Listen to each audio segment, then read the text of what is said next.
So are the best sounds always the best sounds? Today that's what we're going to talk about on 3MG TV.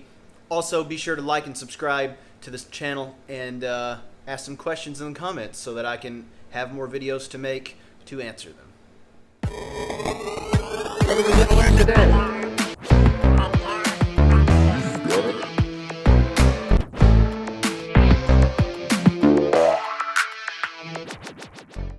So today I want to talk about recording and mixing, and I want to talk about a thing that I see a lot of people kind of get wrong, I think, in their thinking, something that they don't think about, something that you need to think about, which is, a lot of times people get their studio going and they say things like, I want to be able to just get the best sounds I can get. And then that's as far as they go in their recordings. So check this out.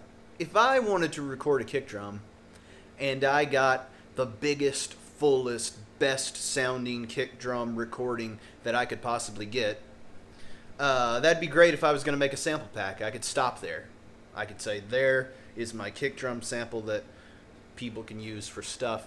But if I was going to actually do a track, unless that kick drum sound is going to be the focus of the entire track, then that's going to be too large, too big a sound, too full a sound, if you will, for most applications. So something you always have to think about is that you only have so much usable range dynamically, so quiet to loud, and you also only have so much usable frequency, low to high. So if you have a kick drum or a hi-hat that takes up all of it and is loud, then how are you going to have room for anything else? So you have to ask yourself, what am I trying to do? Is your kick drum, does it need to be the best sounding thing in the world, or is it merely to be a vehicle for the beat and the bass to go together to carry a vocal? Like, these are the sort of things you have to ask yourself. So for instance, if your, in this example, kick drum has a ton of 200 hertz, then when you put bass guitar on there, which also has a lot of 200 hertz, then your options are either have a ton of 200 hertz or turn one of them down to the point that the highs of those sounds might not be as loud as you need them to be. So I think you ought to think of this stuff almost like think of a log cabin, where to put the logs together you have to hew out a bit so that they fit together the right way. What I mean by that is, in rock music you get this a lot. So if you just go and say, I'm going to get the biggest, baddest guitar tone that I can have for my power chord rhythms, and then you end up with 8 of them weaving in and out between each other in a large orchestrated thing, then that may sound great. But then when you go to play bass, or you go to mix it, you'll be like, well, now I don't have room for bass. So the answer is, take a little bit of the lows out, like your low mids, the part that you really think you need for the body, and then you'll end up replacing it with the bass. Because think about it, to our ears and coming out of speakers, and especially when you get into like the various sort of compressive mediums, MP3s and MP4s and videos on YouTube and things of that sort, 200 hertz is just 200 hertz. It doesn't matter where it came from. So your whole rhythm section can be just this practical sort of device. When do you want the best sounds that you can get? When are those best? Think about how we record vocals. Typically, songs that are sung, the vocal is like the biggest, fullest thing that it can possibly be, because it is the important part. And I know that's kind of unpopular to say, especially because we like our gear and we like our amps and we like our drum kits and things like that. But what are we trying to do? The listener, they don't care.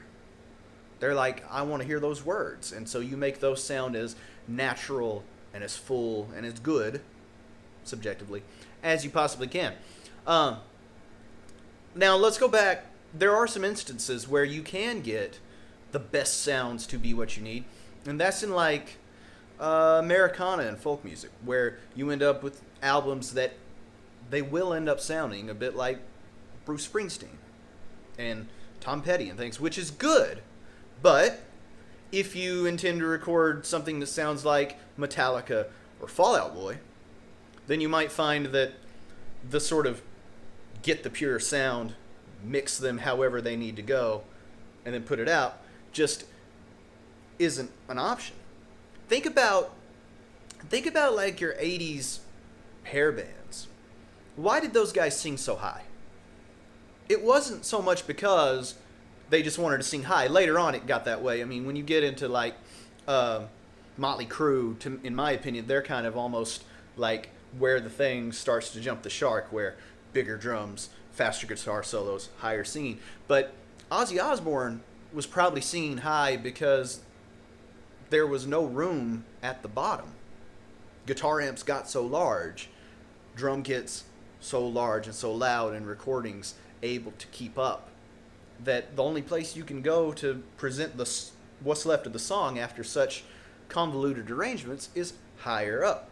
So you have to think about, where do you have frequency range holes that you can fill, and what do you fill them with? Because microphones, speakers, listeners don't care where too much 400 hertz came from.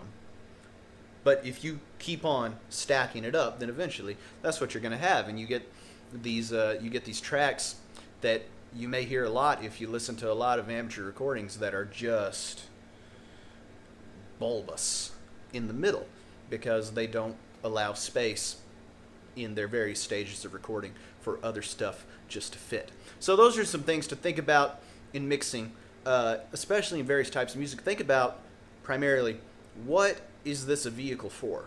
Does this input need to function with another? And then if so, tune them to work together. And I mean tune them obviously in pitch, but also in their sort of EQ parameters. Anyway, that's something that I like to think about when I'm trying to record people, and especially when recording different genres of music.